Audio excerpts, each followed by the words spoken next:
Bien, pues en este tiempo de reflexión inicial quiero, antes de dar la palabra, enviar un saludo a todos los afectados por la Dana en la zona del Levante, y yo quisiera que enviásemos un aplauso, por favor, como solidaridad.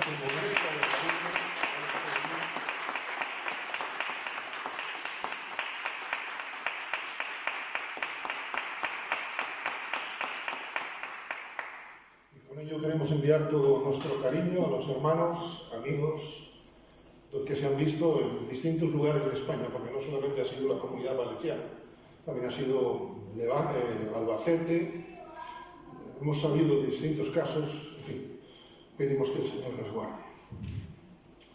Quiero llevaros en este momento al Salmo 34.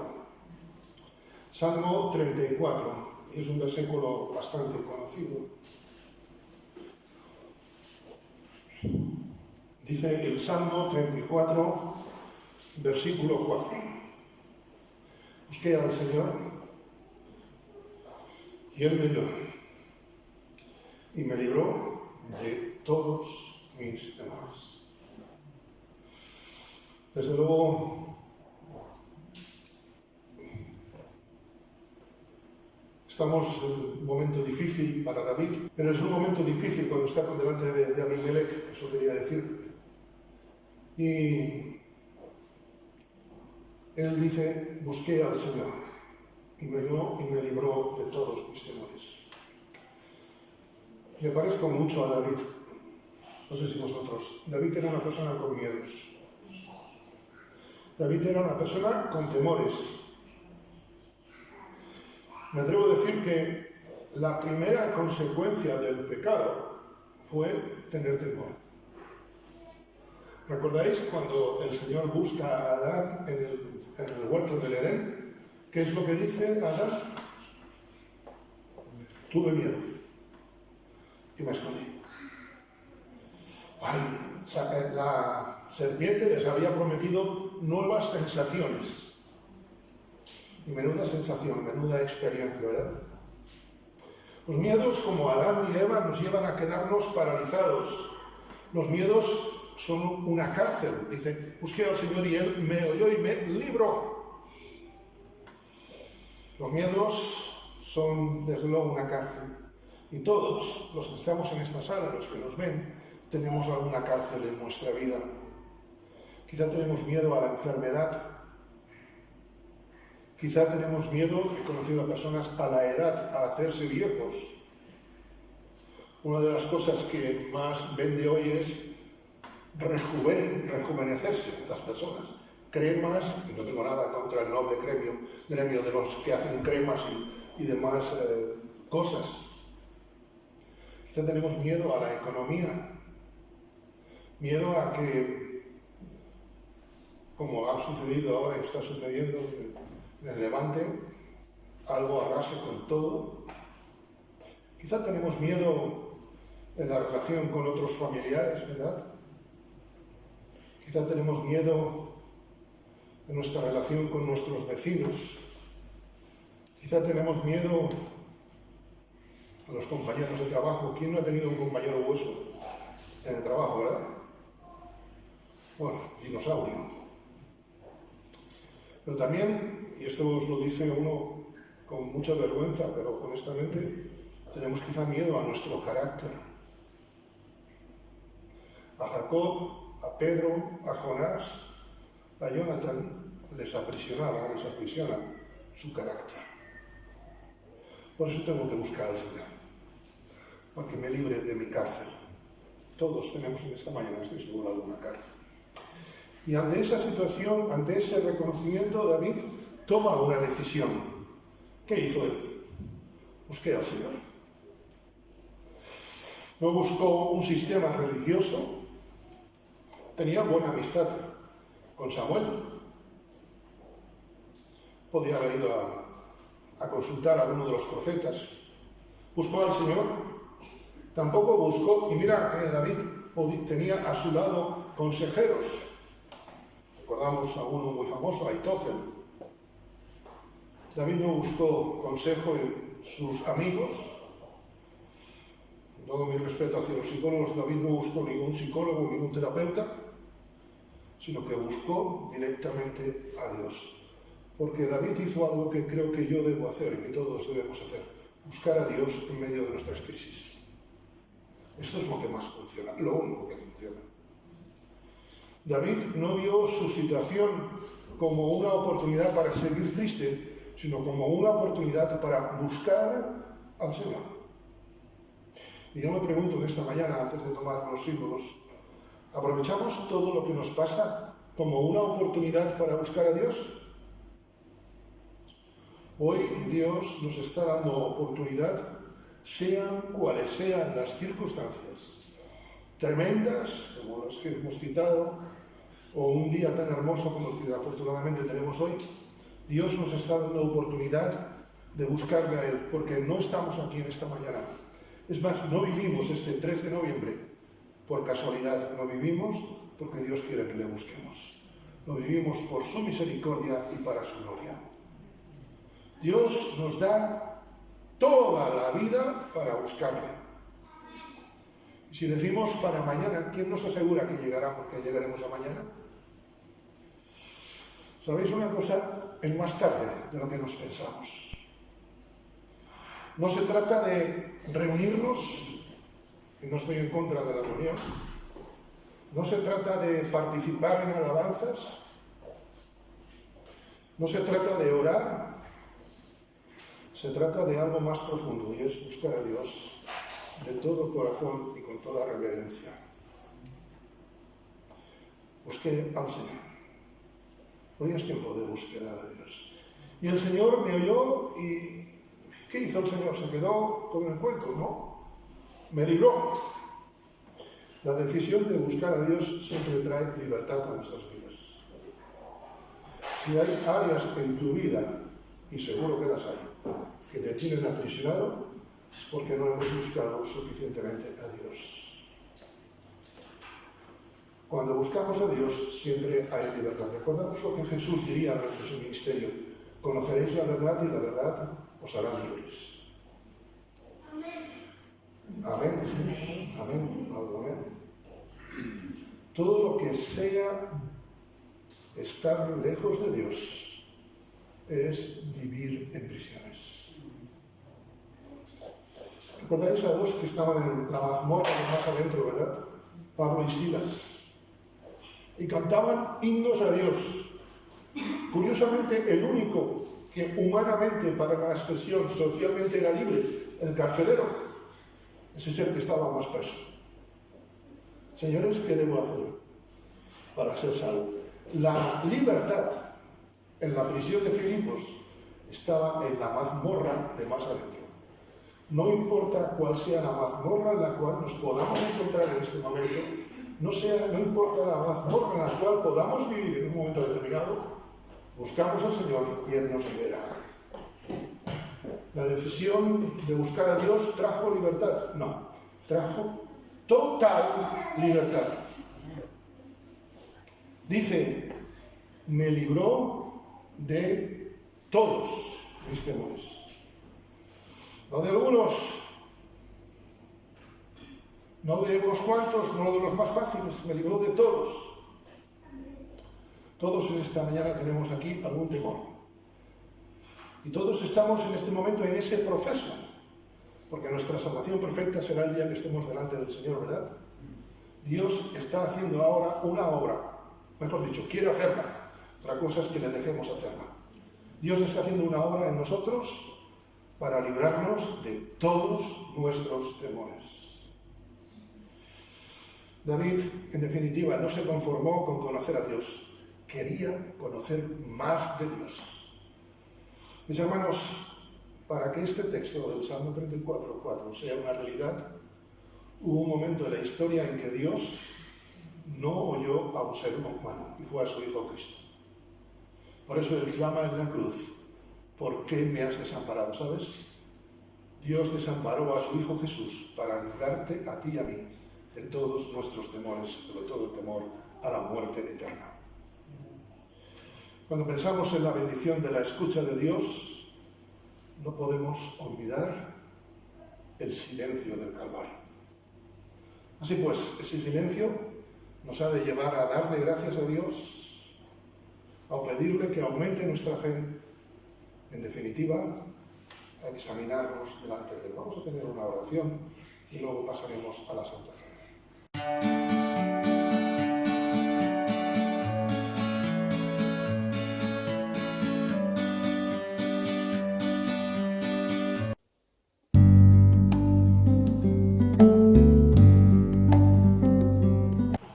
Pues buenos días a todos y todas en este tiempo de predicación.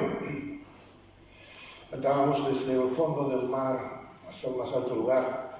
Oramos el Salmo 139, ¿verdad? El Señor está con nosotros y por nosotros. Eso es lo que vamos a ver en esta mañana. El Señor está por nosotros y con nosotros. Os llevo al Evangelio de Marcos, capítulo 4. Son pasajes conocidos, pero espero que también sean de inspiración en esta mañana y con nuestra necesidad que tenemos del Señor, pues también nos hablen. Leo Marcos capítulo 4, versículo 35 en adelante. Aquel día, Marcos 4, 35, aquel día, cuando llegó la noche, les dijo Jesús a los discípulos: pasemos al otro lado. Y despidiendo a la multitud, le tomaron como estaba en la barca, y había también con él otras barcas. Pero se levantó una gran tempestad de viento y echaba las olas en la barca, de tal manera que ya se anegaba. Y él, Jesús, estaba en la popa, durmiendo sobre un cabezal. Y le despertaron. Le dijeron: Maestro, ¿no tienes cuidado que perecemos? Levantándose, reprendió al viento y dijo al mar: calla, enmudece. Y cesó el viento y se hizo grande bonanza. Y les dijo: ¿por qué estáis así amedrentados? ¿Cómo no tenéis fe? Entonces ellos temieron con gran temor y se decían uno al otro: ¿quién es este que aún el viento y el mar le obedecen? Dios no nos ha salvado para permanecer inmóviles. Dios no nos ha salvado para que digamos: qué bueno que soy salvo, y ahora vaya, que me las den todas. Dios nos ha salvado para caminar con Él y para glorificarle a Él. Y eso es acción. Dios nos ha salvado para caminar con Él, para caminar en Él y para caminar para Él, para su gloria. Dios no nos ha salvado, permitidme la expresión, para vivir tan panchos durmiendo. Por lo tanto, ya que Dios nos ha salvado para caminar con Él, en Él y para Él, hay momentos en que habremos de dar pasos de fe, pasos hacia adelante, no como el cangrejo, ¿verdad?, hacia atrás. ¿Recordáis?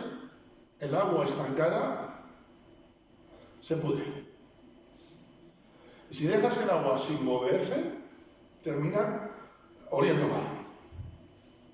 No siempre es fácil entender el proceso que Dios tiene para cada uno de nosotros. Máxime, como cuando en el texto, y ahora vamos a entrar de lleno en ello, se levantan fuertes tempestades, ciclones, danas, que parece que nos hacen hundir nuestra vida.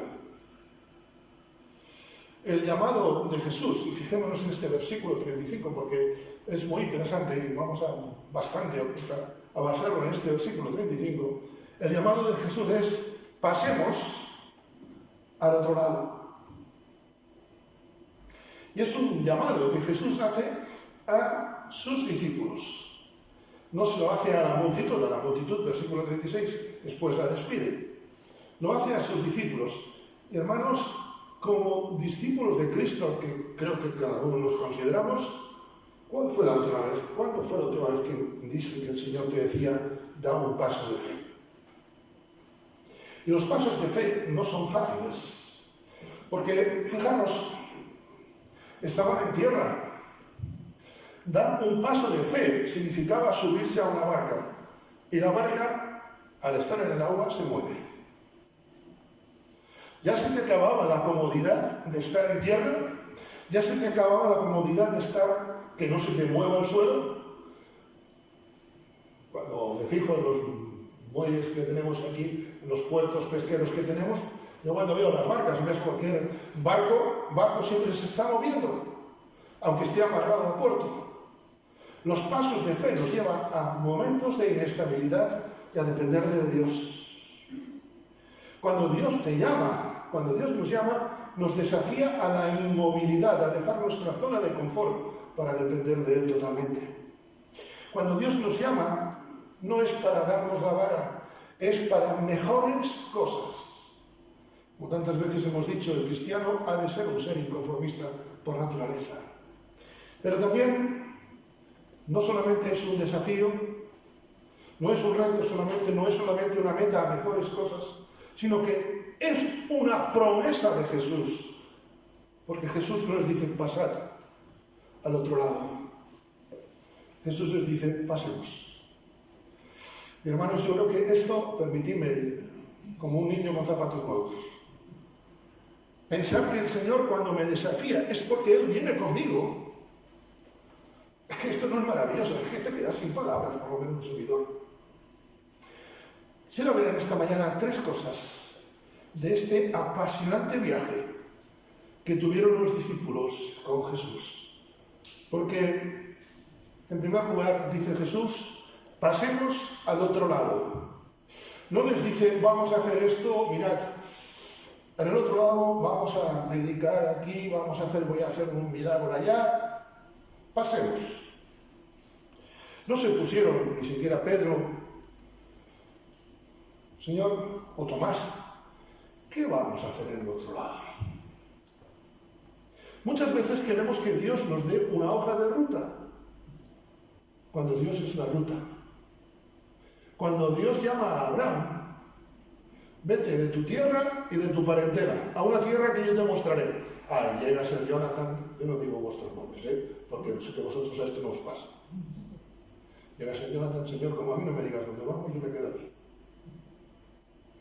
Señor, con el cansancio después de haber estado con estas parábolas del sembrador que nos las has explicado, después de estar atendiendo a miles de personas, yo no estoy para viajes, Señor.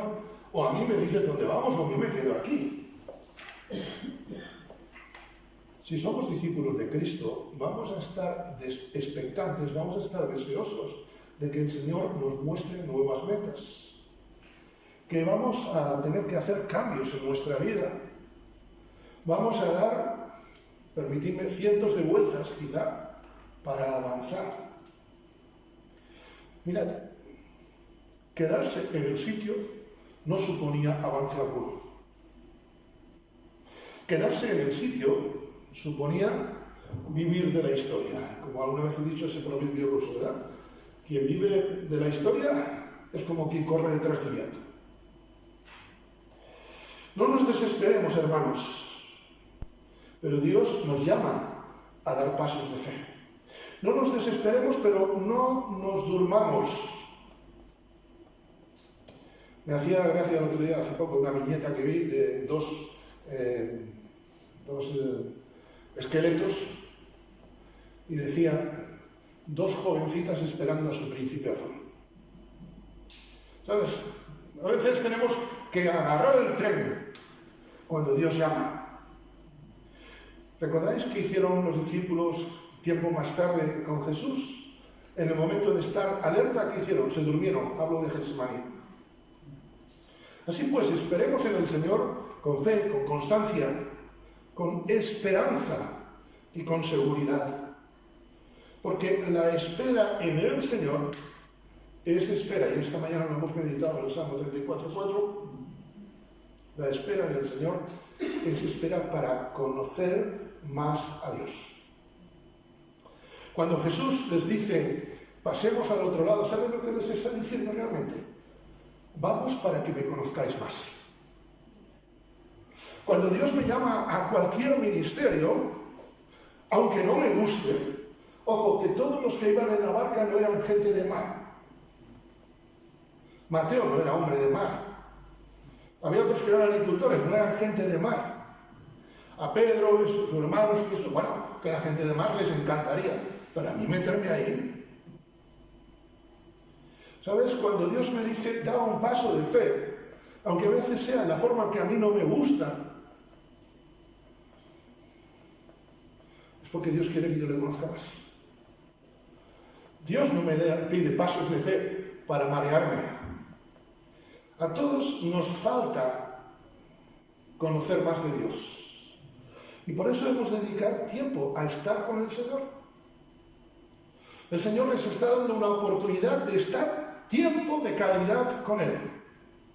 Y ya que ellos no tenían mucho la idea de buscar ese tiempo de calidad, Jesús les dice, os voy a dar un tiempo de calidad exquisito, movidito, porque a veces los tiempos de calidad son cuando más nos mueve la barca, hermanos.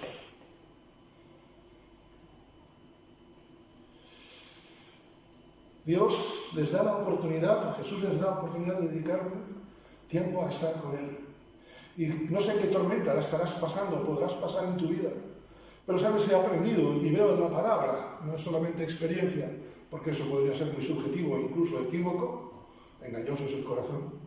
Pero sí que entiendo en la palabra que cuando Dios permite que haya ciertos momentos en nuestra vida es porque Dios quiere que le busquemos más, no solamente desesperadamente, sino de corazón.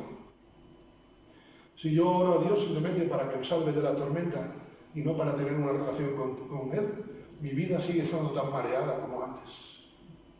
Dios nos da y nos desafía a dedicarle tiempo a orar, a dedicar tiempo a leer la palabra. Y permitidme, cuando digo leer, me refiero a meditar. Uno de mis sobrinos, cuando era niño, con 6 añitos, una de las cosas que venía a hacer cuando lo tuvimos en verano era leer. Y yo recuerdo que era cuando se estaba construyendo la vía del tren de Pontevedra a Marín, que pasa por ahí por Placeres. Y en el diario de Pontevedra yo le hice leer a mi sobrino durante media hora un artículo sobre lo del tren, las manifestaciones del alcalde. Y él se puso a leer en voz alta, La criatura sabía leer, tenía buenos pulmones. Cuando terminó de leer, le dije, ¿de qué has leído? Pues mira, Tito, no sé, es una historia de un tren, no me preguntes. A veces tú y yo, cuando leemos la Biblia, somos igual. ¿Sí o no? ¿Qué has leído? Ah, bueno, lo bueno que es el Señor. Espera un momentito. Sienta que te está hablando aquí del pecado de David y Betsabé, como que es bueno el Señor. A veces leemos, pero no meditamos. ¿De qué vale que nos leamos la Biblia entera? Permíteme 7 veces al año, a las veces que tú quieras, si no la medito. ¿De qué vale orar si no dedico tiempo a estar con el Señor? ¿De qué vale orar si solamente voy a pedirle al Señor que me dé y que después me siga dando, porque todavía me queda espacio? Tenemos que dedicar tiempo a vivir en comunidad, no solamente a coincidir en la reunión. Recuerdo cuando hace tiempo os he dicho muchas veces, yo no quiero que nuestro lugar de culto sea un sitio donde coincidimos en la reunión, sino que sea un foro para tener comunión. Porque no es lo mismo coincidir en la reunión que tener comunión, son cosas totalmente distintas. Y cuando tenemos ese tiempo de calidad con el Señor, a través de la meditación, de la lectura, de la oración, de la comunión, entonces vamos a poder dar pasos de fe. Me temo que a veces estamos tan lisiados como Mefiboset, que no podía caminar, ¿recordáis? En ese tiempo Dios nos va a permitir, como permitió a los discípulos, conocer la voluntad de Dios. Y la voluntad de Dios, aunque a veces pasemos por tormentas, la voluntad de Dios siempre es agradable y perfecta. Y no lo entendemos, ¿verdad? Díselo a Jeremías. Dile a Jeremías esta mañana con lo que pasó. Díselo a José con los años que pasó en la cárcel en Egipto. Díselo a tantos, díselo a Oseas, cuando tuvo que casarse con una mujer ramera, que la voluntad de Dios es agradable y perfecta. Pero el justo vive por fe, no vive por otras cosas. El justo vive por fe, no vive por el grado de agradabilidad o de gusto, entiéndase, de las circunstancias. Ese tiempo que vamos a estar con el Señor nos va a hacer entender, practicar esa voluntad divina. Dice que ellos, despidiendo a la multitud, le tomaron a él como estaba en la barca. Cuando uno recibe el llamado de Dios, uno tiene dos posibilidades, o mejor dicho, una solamente: actuar. Posibilidad 1A, obedecer. Posibilidad 1B, desobedecer.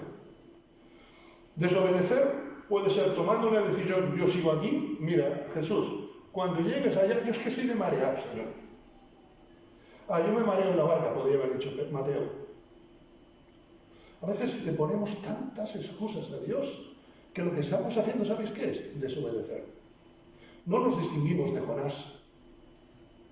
Cuando decimos: Señor, espera, recordáis a aquellos que querían seguir a Jesús, pero espera que vaya primero, eso es desobediencia. Pasemos al otro lado, pues, sabiendo que Dios tiene un plan perfecto para nosotros. Aquel que pensó en ti y en mí, menuda imaginación, menuda fantasía creadora, ¿verdad? Pensó en ti y en mí desde antes de la fundación del mundo, no desde que nací, desde antes de la fundación del mundo. Pasemos al otro lado, sabiendo que va a haber adversidades. Versículo 37. Pero se levantó una gran tempestad de viento y echaba las olas en la barca, de tal manera que ya se anegaban. Siento deciros esto, o mejor dicho, me alegro poderos decir esto porque es lo que me enseña la palabra. Hacer la voluntad de Dios no nos exime de pasar malos tiempos. Citaba hace un instante a José, a Jeremías, a Oseas, al apóstol Pablo, que fue apedreado, ¿recordáis? Los últimos capítulos de Hechos con el naufragio. La tormenta, en aquel caso, en este caso que estamos viendo, de Marcos 4, la tormenta no era por desobediencia, la que se levantó cuando Jonás sí. Estar haciendo la voluntad de Dios supone que tendremos luchas fuertes, que, como expresa en otros pasajes paralelos, el viento nos es contrario. Qué difícil estar contra el viento, ¿verdad? Los que conducimos o tenemos cierta experiencia en conducir, yo una de las cosas que temo más cuando conduzco no es la lluvia, es el viento. El viento te puede destrozar en un instante. En la vida cristiana nos vamos a encontrar vientos. Pidamos a Dios nunca generar una tormenta contra nadie. Y es curioso porque no dice que lloviera, sino el viento, pero echaba las olas, se mojaban igual. ¿Sabes? Haciendo la voluntad de Dios habrá momentos en los cuales parecerá que nuestra barca se anega. Parece que cuando hacemos la voluntad de Dios nos vamos a encontrar momentos que parece que nos mojamos de arriba abajo, que pingamos de agua, como solemos decir, ¿verdad? Y eso nos va a afectar. Era de noche, no veían nada, no tenían ningún punto de referencia, no sabemos si se veía algún faro o no para tener una orientación, pero cuando un viento te viene, te marea, te mueve tanto que no sabes dónde tienes el norte y el sur, ¿verdad? ¿No os ha pasado esto nunca a vosotros en vuestra vida, no en el sentido físico? Que te vienen todas y tú dices: pero ¿dónde está la cámara oculta? Porque esto parece una broma. Muchas veces habrá momentos en nuestra vida, en nuestra barca, que nuestra barca se anegará, se llenará de agua, crecerán los problemas. Quizá piensas que tu vida, tu iglesia, tu ministerio, tu familia, no tiene sentido. Y ahora ya se nos ha acabado todo, ya no hay esperanza ninguna. ¿Y ahora qué vamos a hacer? Quizá hay momentos en nuestra vida en el cual el versículo 37 sea nuestra experiencia. Se está levantando una tormenta. Cuando tú saliste del puerto, saliste con la mar tranquila. Tú estás confiado en las promesas de Dios. Viste que la mar estaba tan tranquila que incluso tú decías: ¿cómo Dios está permitiendo todo? Job, que pasó una tormenta que tela marinera, dijo: el Señor dio, el Señor quitó, sea el nombre del Señor bendito. Dios no es mejor. El miércoles pasado, por un despiste mío en el volante, casi me empotro contra un coche. Por centímetros. Quedé asustado. Y dije, Señor, gracias, qué bueno es que me has librado. Y unos metros más arriba pensé, ¿y si no me hubiera librado, Dios seguiría siendo bueno o no? Dios es bueno a pesar de lo que sucede en mi vida. Dios es bueno a pesar de que pase lo que pasa. Dice Job capítulo 1 y versículo 1. Job era hombre perfecto y recto. Job era hombre perfecto y recto, temeroso de Dios y apartado del mal. Si aquí terminase el libro de Job, tú dices, aquí solamente le falta la música de una marcha de Mozart. Pero lo que vino después fueron tambores de guerra, ¿verdad? Y si le pasó esto, ¿qué no le pasará a nosotros?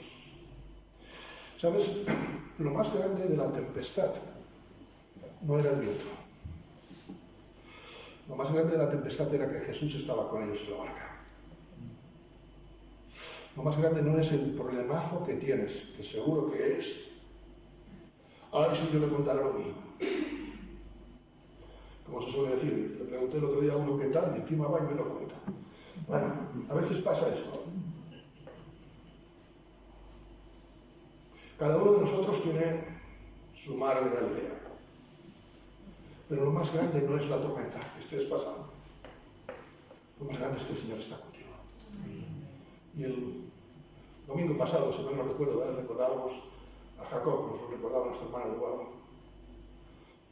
Y él está recostado, el Señor se le aparece, y despertó y no sabía que el Señor había estado ahí. Las pruebas no siempre son señales, como decíamos, que estamos fuera del plan de Dios. Las pruebas son oportunidades que Dios nos da para acercarnos a Él. Recuerda, lo más grande que puede pasar en tu vida no es la tormenta. Lo más grande que puede pasar en tu vida es que la tormenta la pasas con Jesús. O mejor dicho, lo más grande que pasa en tu vida es que Jesús pasa contigo tus tormentas. Un viejo himno expresa: Cristo sabe lo que me pasa, el dolor de mi corazón. Cristo sabe lo que te pasa. La promesa que el Señor había hecho a través de Moisés a su pueblo siglos atrás se siguió viviendo, mejor dicho, se pudo experimentar en este momento. Leo Deuteronomio 12:10. Vosotros cruzaréis el río Jordán y viviréis en la tierra que el Señor os da en herencia. ¡Qué bueno! No, espera, que el versículo no terminó. Él os librará de vuestros enemigos que os rodean y viviréis seguros. Permitidme, Él os librará de vuestras tormentas que os rodean y viviréis seguros. Hermanos, antes de pasar al último punto, vale la pena pasar al otro lado, aunque haya contratiempos. Amén. Y él, Jesús, estaba en la popa, durmiendo sobre un cabezal. Y le despertaron y le dijeron: Maestro, ¿no tienes cuidado que perecemos? Levantándose, reprendió al viento y dijo al mar: Calla, enmudece. Y cesó el viento y se hizo grande bonanza. Y les dijo: ¿Por qué estáis así amedrentados? ¿Cómo no tenéis fe? Pasemos al otro lado, porque Dios tiene un plan perfecto para nosotros. Dios nos llama a dar cambios, a dar pasos de fe, a pasar al otro lado. Y es difícil pasar al otro lado. Pero Dios nos recuerda a través de un sufrido Jeremías que yo sé los pensamientos que tengo acerca de vosotros, pensamientos de paz y no de mal, para daros el fin que esperáis. Cuando salieron de la orilla no sabían el plan que Jesús tenía, pero los discípulos sabían quién les había llamado. Cuando Dios me llama, te llama, no te va a dar, como decía antes, toda la película completa, pero sabes quién es el director de la película. ¿Cuántas veces nos sentimos como los discípulos le despertaron. ¿Cuántas veces pensamos, ¿dónde está Dios? Muchas personas estos días, ante esta situación que se está viviendo en el Levante, se plantean esto, ¿dónde está Dios? ¿Cuántas veces nos sentimos que Jesús está ausente, verdad? Yo no sé si ya has vivido, yo lo he vivido más de una vez. Es una situación difícil, dura. No te encajan las cosas. Señor, si yo he dejado como Abraham mi tierra, mi parentela, si he renunciado a esto y lo otro. Pero me llama la atención una cosa muy interesante. Jesús le despertaron y le dijeron, no tienes. Y Jesús se levantó.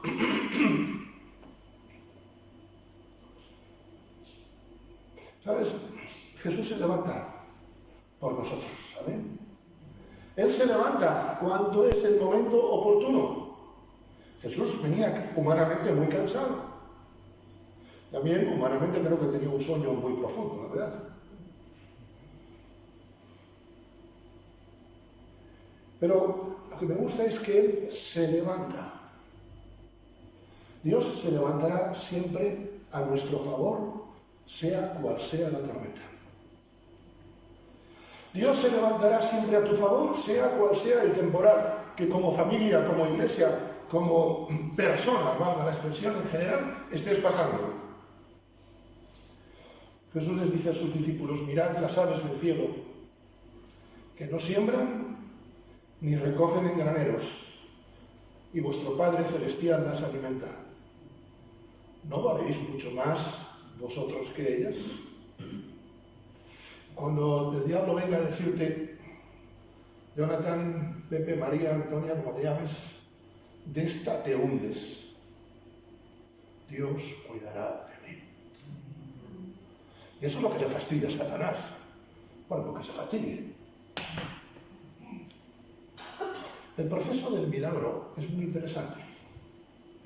Fijaros, para que haya este milagro, que no lo podían haber visto de otra manera, hubo una serie de pasos, y brevemente la resumiré. Primero, ¿qué hacen ellos? Obedecen al mandato de Jesús. Sin obediencia no puede haber milagros en nuestra vida. Y los milagros vienen detrás de los problemas, generalmente. Obedecen al mandato de Jesús. ¿Y qué hacen después? Suben a la barca. Sí, ya me puedes decir que es una verdad de perogrullo, pero si no hay pasos, no hay bendición. Supongo que al rato, que fue cuando empezó la tormenta, durante ese tiempo irían charlando. ¿Qué irían charlando? Seguramente en todo lo que habían escuchado anteriormente, la parábola del sembrador, etcétera, etcétera. Cuando termina nuestra reunión, ¿qué es lo que pensamos? ¿Qué es lo que meditamos? Bueno, aparte de poner verde al predicador, diciendo que se hizo largo, pero bueno, menos mal que me tenéis paciencia, Pero en serio, ¿qué es lo que hablamos después? ¿En qué meditamos? Hace pocos días, y no soy ejemplo de nada, le dije a Marisa, qué pena me da porque no me acuerdo, y fue un hermano que participó, que está esta mañana aquí, que no me acuerdo cuál fue su primera meditación, o no me acuerdo cuál fue su meditación. Y de verdad, no soy ejemplo de nada, hermanos, pero es que he aprendido a no contentarme con lo que recibo en la reunión. Quiero masticarlo después, quiero saborearlo. Y los discípulos iban hablando, ¿verdad? Se levanta la tempestad y en principio no quieren molestar al maestro. Hombre, aquí estamos un equipo de pescadores con SP a la delante. SP no es servicio público, es Super Pedro. Él que era marinero, que tenía una flota seguramente. Y no quieren. ¿Cuántas veces no queremos molestar a Dios, verdad?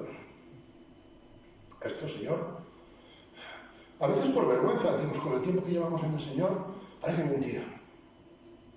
Intentan ellos solucionar el problema, como lo hacemos tú y yo siempre, ¿verdad? ¿Cuántas veces tú y yo no queremos arreglar el problema? Nos creemos unos manitas y somos unos manazas. Y cuando creen que es el momento quizá de abandonar, entonces es cuando claman y cuando Jesús actúa. Los justos claman y el Señor los oye. y los libra de sus angustias. No, los libra de todas sus angustias. Como he dicho en esta mañana, por activa, por pasiva, por perifrástica, el poder de Jesús es más grande que cualquiera de nuestras adversidades. Pero, ojo, que los milagros de Dios van acompañados de una cosa que a veces olvidamos, de desafíos en nuestra vida. ¿O es que no tenéis fe? A mí en ese momento se me caería la cara de vergüenza, no sé. Y esa es la pregunta que Jesús te lanza y nos lanza. ¿Cómo que no tienes fe? Cuando confiamos en nosotros, comenzamos como los discípulos a achicar el agua y a veces buscamos a Dios como si fuera el mes de Dios, como si fuera la agencia Mafre, con todos mis respetos hacia el gremio de los seguros. Cuando uno llama al seguro es porque no te queda otra. A veces también tenemos un concepto de Dios como de Papá Noel, que nos da todo lo que nos da la gana a nosotros, aunque hagamos lo que queramos. Nuestra fe, hermanos, es constantemente desafiada y probada. Y sin fe no podemos agradar a Dios. Cada vez que mi fe es probada, tú me das la gracia para seguir un poco más. La fe no depende de mí, la fe depende de mi confianza en el Señor.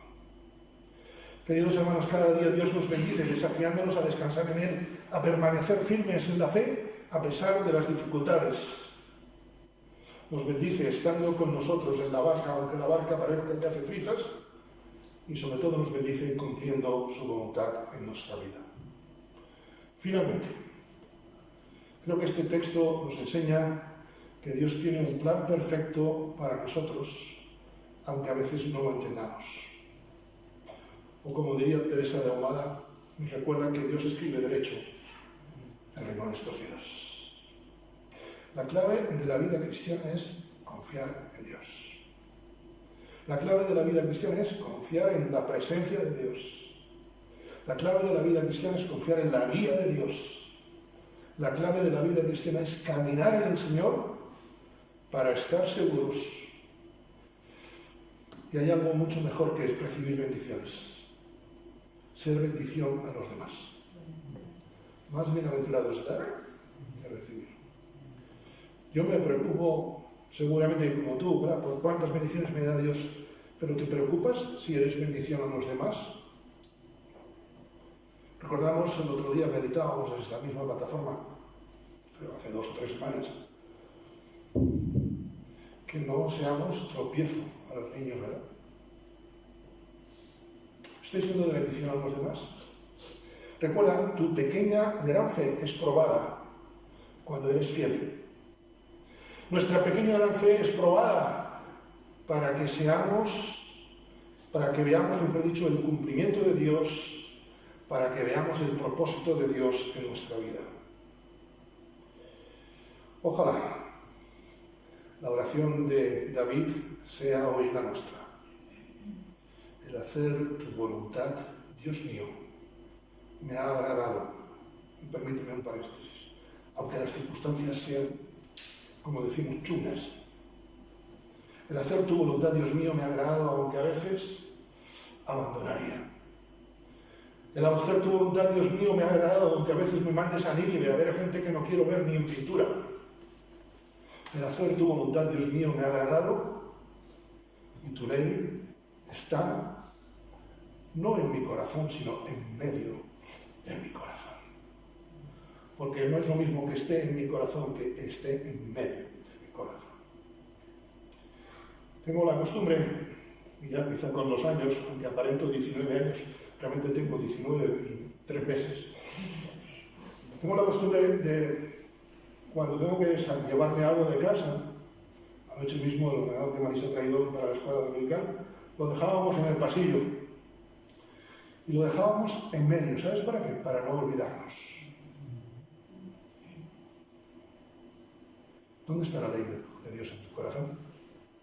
¿Está en medio?